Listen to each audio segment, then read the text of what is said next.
Hello ladies and gentlemen, welcome back to C.A.R. Entertainment. I'm your host Dylan Hamilton here, guys, and today we're going to be going back and talking more about A21 business studies, guys, and we're going to talk about corporate culture today. So yeah, a wee bit about culture, but corporate culture. Later on we'll talk about models of culture, like Handy's model and different models as well, but just currently on Christmas break going back soon, and then I'll be learning more about culture myself in terms of the second model, because at the moment I've only actually studied Handy's model myself, and so we still need to get all those notes, and I'll update for you guys, but they'll be coming, so don't be worried. You'll get all your notes for the exam, all these videos, so just keep staying tuned to the channel, hit the subscribe button down below, guys, and yeah, hopefully we can give you the information that will help you in your exam at the end of the year in May, June. So anyway, without further ado, let's get into this and talk about corporate culture. So an introduction. So corporate culture is just essentially the shared values, beliefs and norms of a business that affects every aspect of work life with the behaviour typical of the day-to-day running in the business. That's essentially what you can define it as. Now, culture can be reflected in many ways. It can be the degree of delegation, how long an employee will stay, the personality of the sales force, the responsiveness of communication, and the methods used. There are two different, you can get strong and weak, different types of culture. A strong culture will be definitely involving your staff understanding and responding to the culture. There'll be little need for policies and procedures with there being consistent behaviour, and the culture will usually be embedded straight within the workforce. If the culture is weak, then you'll have little alignment with the business values, the behaviour will be inconsistent, and there will be a need for an extensive bureaucracy and procedures.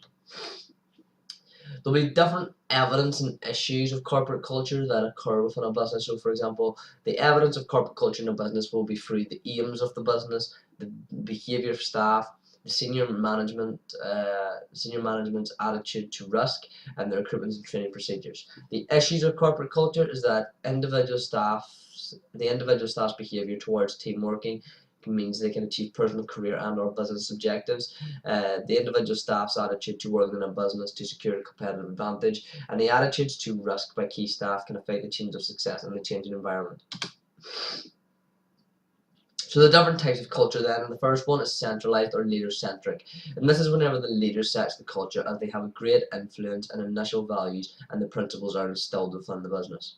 The leader will usually be a model on how to operate in the firm. There'll be a symbol of someone who gets ahead, and there'll be a guardian of the status quo, and there'll also be a product of the culture. There'll be someone who is like the ideal person of this culture. The advantages is that the organisation will feel stable and secure and will have a clear leader. They'll be focused on the success of the firm. There'll be a dynamic and exciting world which will be far from bureaucracy, and employees will be made to feel that they're part of a family. There's also risk-taking culture, which is whenever you allow subordinates to make their own decisions and then you support them through this. This is quite a good one, because the advantages is that if the risk pays off, then they can get highly rewarded and staff motivation goes up. You're able to praise employees because they have a willingness to take a chance, as business is full of different risk-taking adventures anyway. You'll get the rapid innovation, new ideas, you can learn and move on if it doesn't work, and then the staff are always supported as well, which will increase their morale. The disadvantage is that managers are usually stressed to support these individuals, and 89% of people, 89% of the high leaders in management teams in a survey believe that risk-taking culture has contributed to the financial crisis. And then finally we have a big one called socially aware culture, just before we talk about club culture. Socially aware culture is whenever you're aware of the impact of the firm's activities on all stakeholder groups. The advantages is that you can win custom from an ethical consumer, you can avoid bad publicity which may damage your brand, and it can also reduce risk and attract high quality staff who are committed to maintaining culture. And then finally, club culture is the most important, whenever your most important requirement is that your employees fit into a group. So basically like a club. It's a very short one. 3 advantages: employees will stay at the firm, you'll do your promotion internally, and the employees will value the experience. So what are the effects of having a strong corporate culture? Back we talked about what a strong corporate culture was, but what are the actual effects of it? Well, the business will have a clear identity, and the eyes of the consumer will be able to see this here, or the customer will be able to see this. They'll be able to understand the sort of employees who fit in, And then you can also there's also questioning of the culture, which is not done, and this changes can be difficult to achieve. So essentially, you don't question the culture; it's just sort of there, which is good. You don't really have to think about it too much, but changes are difficult to achieve as well. You also have successful corporate culture working across natural cultures, so it can work across different places and different environments. Culture growth. So what happens whenever your business grows? Your culture is probably going to have to change. So for example, management will have a lot to lose and risk taking will be reduced. This happens whenever you move maybe into more markets. Once you've taken that risk of moving into another market, maybe you'll take less risk because you have a lot more to lose. Management can become more controlling, and therefore there'll be less interdependence, and therefore there'll be less socially aware culture going on in club culture. They'll have that loss of family feeling that's present and leader-centric. Workers will also become less sociable, which obviously is taken away from that socially aware culture.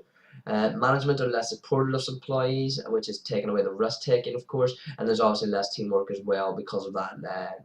More to lose, and you want to make sure that the people at the top they want to have that much control. Overall, all these effects mean that management become more stressed, employees have less fun in their job, and everyone has a lower job satisfaction. So there's 4 different things that affect culture and what choice of what type of culture you use, and these are active participation, motivation, informed decision making, and enhanced PR. We're going to go through these now. So active participation is two-way communication between staff and management, which is included in decision making and shared ideas occur. Basically, if you go back and watch a communication video, this is very easy to see. Active participation, I think it was actually mentioned as well in one of our on one of the methods of communication as well. The next one is motivation, which is such as things like job satisfaction through doing job enrichment, which makes people feel part of the organisation. And it's also a non-monetary form of motivation as well, so the business can save money. Informed decision making gives employees a better understanding, and you also get feedback from your customers, which leads to better communication. And finally, enhanced PR gives the business a chance to say they have a good reputation as an employer, and they have good ethics, and stakeholders feel valued. But there's also potential for more trade and profit, etc. I've been Dylan Hamilton from C.A.R. Entertainment, guys. Thank you for watching this video, and I'll see you next time.